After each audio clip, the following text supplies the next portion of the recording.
We have just received a ton of brand new information on the Google Pixel 6.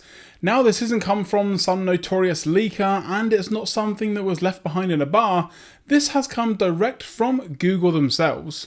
Now, this is a little bit strange, seeing as the Pixel 6 is still a good few months away, but we've got a ton of information. I'm Michael from Copper vs. Glass. Let's take a look. So last night, Google sent out around 13 different tweets with a bunch of information on the brand new Google Pixel 6 and also the 6 Pro. So straight away, we know we're getting two phones. One of them is going to be more premium and one of them is going to be more budget friendly, probably more in line with the pricing of the Pixel 5 that we've got currently. Still no word on that Pixel 5a though, but we've got these now, so not to worry. Now, they haven't really gone into the nitty gritty and ins and outs of the devices themselves, but what we do know is we're going to be getting a Pixel 6 and a 6 Pro.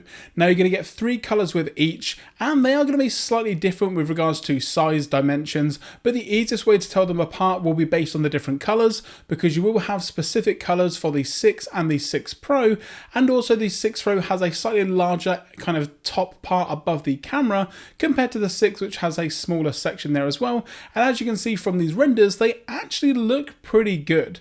Now, there were a ton of leaks on a Pixel 6 and a lot of people weren't necessarily a huge fan of the white, black and orange design.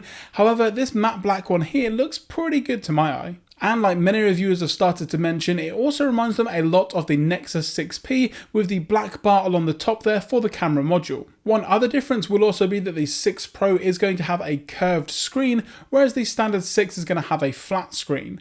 Now, for me, I've used both curved phones with a slight curve, a massive curve, and also flat, and I actually do prefer a flat screen, so it's a little bit of a disappointment that the most powerful version of the 6P is going to have a feature that not everyone is a massive fan of. But you can't win them all. Now, when it comes to those camera bars, you are also going to find some slight differences under that glass as well.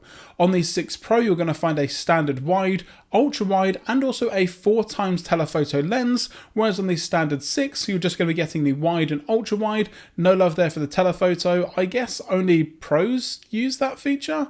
But overall, the cameras themselves are going to be massively improved. There's a rumor going around that the standard wide is going to be 50 megapixels, and then the ultra wide on the 6 and 6 Pro, and also the telephoto on the 6 Pro are both going to be 12 megapixels. So pretty much what we've got to know from the standard Pixel lineup over the last few years.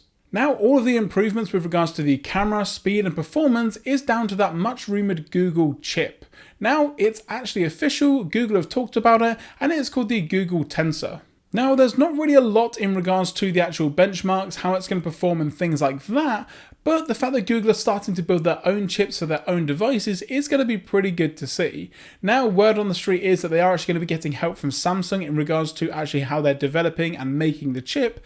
So with regards to performance, I actually would kind of expect it to be on par with maybe this year's lineup of top Galaxy devices like the Note or the new Folds that are going to be coming out, just with regards to that raw performance, but we're going to have to wait and see, get it in our hands, do some benchmarks and see exactly how good it's going to be. Now, while this may come as a shock to a lot of people who have pretty much only used Snapdragon devices, here in the UK, every Samsung device pretty much that you can get through our UK carriers is actually going to have the Exynos chip in there. So from our side of things, we've actually had a major brand, Samsung, using their own chip for a pretty long time, along with the iPhone, of course.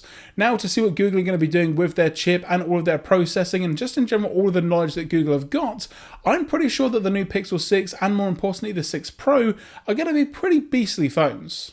Now, of course, they are going to ship with Android 12, which is pretty much a given at this point. And again, you're going to get all of the Material You features, new look and design. I've done some videos on the kind of beta version of Android 12, which I'll have linked in the description down below.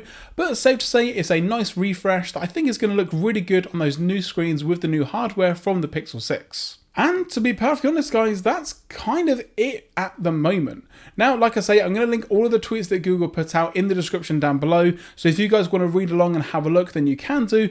And they do also have some information on their own official Google store, which again is kind of funny seeing as the device is still maybe sort of 3-4 months away. But there is a ton of information to have a look at, which again, I don't really mind. But what do I think of the first impressions of the Pixel 6 based on what we've got so far? Well, with regards to the design, I think it actually looks pretty good. For me, yes, I'm probably going to go with the black model, and I don't know whether I want to go for the Pro because of the curved screen, but then again, you are going to get maybe some additional features, bigger battery, and in terms of RAM, for example, it may be that you get 8GB on the 6 and then 12 on the 6 Pro. So again, definitely something to keep in mind, but overall, I think it looks pretty good. I'm also excited for Google to bring back some features as well. So the rumour is, again, the earpiece is going to be a proper dedicated stereo speaker. So again, you're going to have the bottom firing speaker and also the earpiece to get proper stereo sound, which yes, is a feature currently on the Pixel 5, but the earpiece is under the screen and it doesn't necessarily do the best job. For me, that's actually one of the weaker parts of the Pixel 5, is definitely the speaker quality. Now we're also going to get some really great internals with Google's brand new Tensor chip as well, and of course I'm pretty sure the cameras are going to be amazing.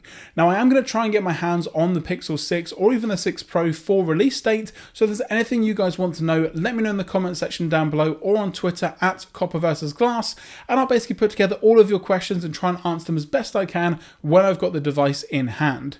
If you guys enjoyed this video and you're looking forward to the Pixel 6 and 6 Pro, let me know by leaving a thumbs up down below, and again, if you're not already subscribed, now's a great time to do so. We're going to have a ton more coming up with the Pixel 6 and just in general Android. So again, hit that thumbs up button, subscribe, turn on notifications, all that good stuff.